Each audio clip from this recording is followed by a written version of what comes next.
मेरे YouTube channel पर आप सभी का स्वागत है। आज हम एनएलएम स्कीम में ऑनलाइन आवेदन के बारे में जानेंगे।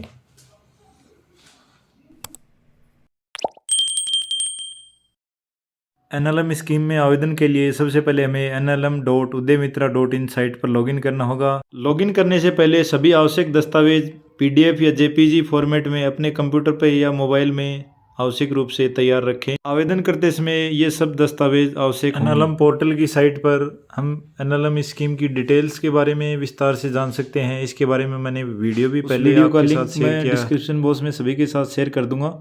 स्कीम की डिटेल के अलावा इसके अंदर देखिए, इस पर मैं क्लिक करता हूँ। स्कीम डिटेल्स है, ऑपरेशन गाइडलाइन है, एप्लीकेशन के क्या क्या स्टेप हैं वो सब विस्तार से बताया गया है। एप्लीकेशन सबसे पहले ऑनलाइन सबमिट होगा, उसके बाद स्क्रीनिंग के लिए स्टेट इम्प्लीमेंटिंग एजेंसी के पास जाएगा, वहाँ से डिस्ट्रिक्ट जॉइंट डायरेक्टर द्वारा आपका वेरिफिकेशन होगा। वेरिफिकेशन के बाद आपका एप्लीकेशन बैंक के पास भेजा जाएगा। ऋण स्वीकृति होने के बाद आपकी सब्सिडी जारी हो जाएगी। इसके बाद वीडियो में हम आवेदन की प्रक्रिया के बारे में जानेंगे। सबसे पहले लॉगिन का ऑप्शन दिखाई दे रहा है, वहाँ पर क्लिक करेंगे।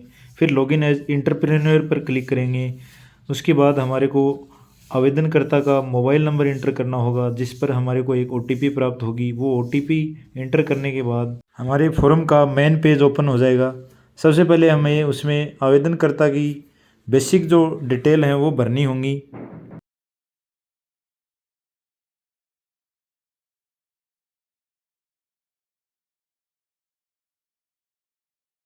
आवेदन की प्रक्रिया में सबसे पहले हमें कौन से प्रोजेक्ट पे काम करना है उस पर हम क्लिक करेंगे। इसमें हम सिलेक्ट कर लेंगे breed development of live stock and poultry. अगर फॉडर एंड फीड प्रोडक्शन पे करना चाहते हैं तो वो सिलेक्ट कर लेंगे। इसके बाद ब्रीड डेवलपमेंट ऑप्शन अगर हमने सेलेक्ट किया है तो उसमें हम अगर स्मॉल एनिमल शीप एंड गोट पे करना चाहते हैं तो वो उस पर टिक कर दें। पिगरी पे अगर करना चाहता है तो वो टिक कर दें। रूरल पोल्ट्री पे अगर कोई काम करना चाहता है तो वो सिलेक्ट कर लें। इसके बाद आएगा अप्लीकेंट की कैटेगरी। इंडिविजुअल अगर अप्लाई कर रहा है तो इंडिविजुअल सेलेक्ट कर लें। ग्रुप में अगर कर रहे हैं तो ग्रुप का ऑप्शन सेलेक्ट कर लें। जो भी एप्लीकेबल हो वो सिलेक्ट कर दें। उसके बाद आवेदन में हम आगे बढ़ेंगे। एप्लीकेंट की डिटेल है वो भरनी होगी। सबसे पहले उसका नाम फिलअप करना होगा, उसका pin code, address, pan number, अगर इंडिविजुअल है तो आधार नंबर भी भरना होगा। उसके बाद आवेदन में आगे डिटेल आती है, डिटेल ऑफ की प्रमोटर। की प्रमोटर वो आदमी होगा जिसको टेक्निकली नॉलेज है। अगर वो फार्मर खुद टेक्निकली साउंड है तो वो अपना नाम भरे। अदरवाइज अगर उसने किसी टेक्निकल एक्सपर्ट को हायर किया है या किसी वेटनरी डॉक्टर को हायर किया तो उसकी डिटेल भर दें। इसमें उसकी बेसिक डिटेल पूरी आएंगी। इसके बाद आता है अगर फार्मर ने कोई ट्रेनिंग अटेंड करी है तो उसकी डिटेल दे दें। यस है तो यस, अगर नहीं करी है तो नो कर दें। यस करने के बाद ट्रेनिंग की जो डिटेल हैं उनके बारे में हमारे को विवरण भरना होगा। एड रो के ऑप्शन पे क्लिक करने के बाद हमने कौन सा कोर्स किया है, जैसे मैंने गोट फार्मिंग की ट्रेनिंग अगर ली है तो गोट फार्मिंग ट्रेनिंग का नाम लिख दूंगा। मैंने कहाँ से लिया है, पशु विज्ञान केंद्र से लिया है या कृषि विज्ञान केंद्र से लिया है तो उस इंस्टीट्यूट का नाम लिख दूंगा। कितने दिन की ट्रेनिंग की रही है वो इसके अंदर भर देंगे। इसके बाद कौन सी ईयर में मैंने ट्रेनिंग ली है वो सब विवरण इसके अंदर भर देंगे। फिर इसके बाद हम वीडियो में आगे बढ़ेंगे। उसमें आती है प्रोजेक्ट की डिटेल।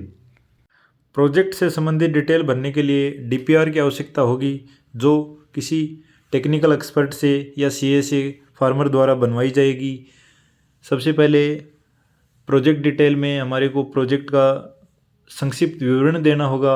इसके बाद आएगा प्रोजेक्ट साइट की एड्रेस या लोकेशन का इसके अंदर ऑप्शन आएगा। इसमें हम जैसे ही पिन कोड और वहाँ का एड्रेस डालेंगे उसके बाद गेट GIS लोकेशन का एक ऑप्शन आता है, उस पर क्लिक कर दें तो वहाँ के लॉन्गिट्यूड और लेटीट्यूड लोकेशन के आधार पर इसमें ऑटोमेटिक फिल हो जाएंगे। प्रोजेक्ट साइट खुद की है या अगर लीज पे ली हुई है उसके हिसाब से क्लिक कर दें।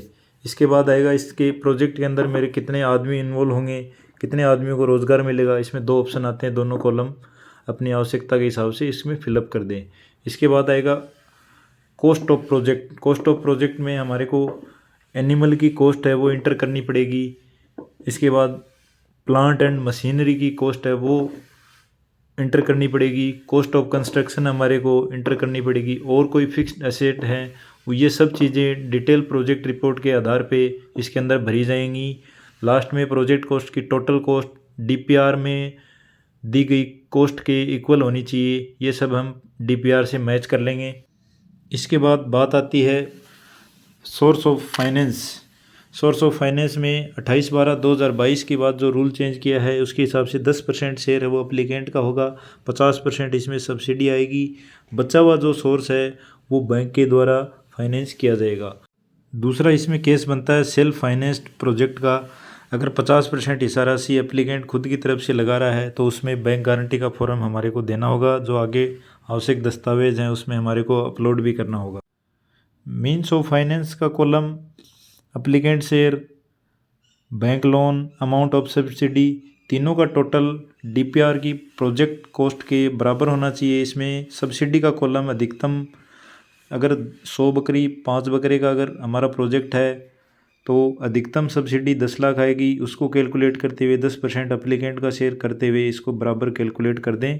इसके बाद इसमें मीन्स ऑफ एप्लीकेंट शेयर पूछेगा, उसमें कैपिटल का ऑप्शन सेलेक्ट कर दें। इसके बाद बैंक की डिटेल पूछेगा, बैंक का नाम और IFSC कोड सेलेक्ट कर लें। इसके बाद नेक्स्ट पेज में हम आगे बढ़ेंगे। इसमें बैंक का नाम, बैंक का branch, account number, IFSC code, MICR code सभी इंटर करने के बाद दस्तावेज अपलोड करने का ऑप्शन आएगा।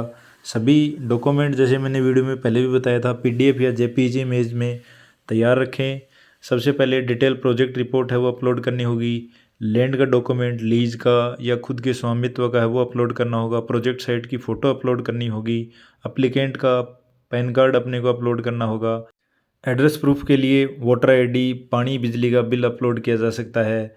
इसके बाद कैंसिल चेक की कॉपी अपलोड करनी होगी। इसके बाद की प्रमोटर का PAN card, Aadhaar card, address proof, photograph, experience certificate, अगर ट्रेनिंग सर्टिफिकेट है तो वो अपलोड करना होगा। अगर कास्ट सर्टिफिकेट अप्लीकेबल होता है तो उसमें कॉलम यस करके वो भी अपलोड कर दें। सब डॉक्यूमेंट अपलोड करने के बाद फॉर्म सबमिशन का ऑप्शन आता है, उस पर क्लिक करके फॉर्म सबमिट कर दें। एप्लीकेशन सही तरीके से सबमिट होने के बाद सक्सेसफुली सबमिट का हमारे पास मैसेज आता है। ऑनलाइन आवेदन में एप्लीकेंट की डिटेल भरते समय ईमेल ID के ऑप्शन में ईमेल की ID ना भरवाकर अपनी खुद की ID भरवाएं।